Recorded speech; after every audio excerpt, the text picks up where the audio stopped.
markets have tried to price the risk of what's going on in the Iran-Israel war, the 12-day war. I think oil markets really and oil traders had priced appropriately. And right now we seem to have moved to a place where investors think that the worst is over. I don't necessarily subscribe to that perspective per se, because we will see how Donald Trump pushes the next phase of the Iranian agreement. It's clear that he's had a great week so far, coming very strong from NATO, having had a ceasefire in Iran and Israel. But I think investors who had always been wary of geopolitical tensions and risks within the region have once again understood that they need to price risk a little bit better perhaps when looking at volatility. Also with the context that this is not an isolated incident. I mean, we are in the middle of systemic shifts and cycles when it comes to politics, macroeconomics, and geopolitical cycles. But for the moment, the worst seems to have passed. I think we will be looking much more towards the trade tariffs plus the tax bill coming up over the next week and 2 weeks then.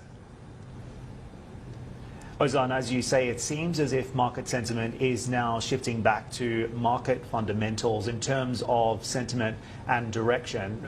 You mentioned that, of course, when we look at the conflict in the Middle East, the opportunity here is in the volatility. So walk me through how investors should be positioned right now. Of course, investors love a buy the dip story. So what are the sectors or asset classes that are perhaps looking the most full of opportunity? What looks most vulnerable right now as well?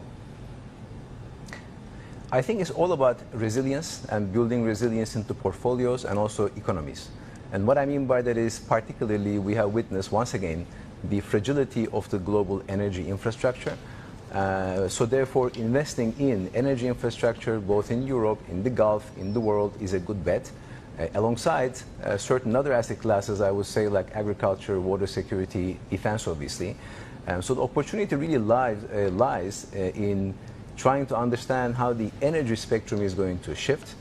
Again, I don't think necessarily the worst is over, and I don't think this is an isolated incident. So there's opportunities in being able to invest in more thematic assets and more thematic kind of plays along the way.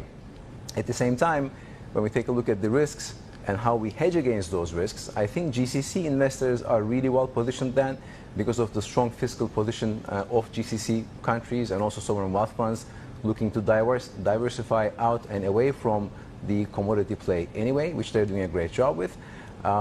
Looking at kind of where the growth will come will be, I think, much more important going forward for investors, whether that's US markets, innovation, how tech innovation is going to lead the way, or whether it's potentially, for the first time in a long time in Europe, which has lagged the US, with the fiscal stimulus programs coming to also gear up Europe's defense posture into a much higher level, European markets may end up attracting more investment as well.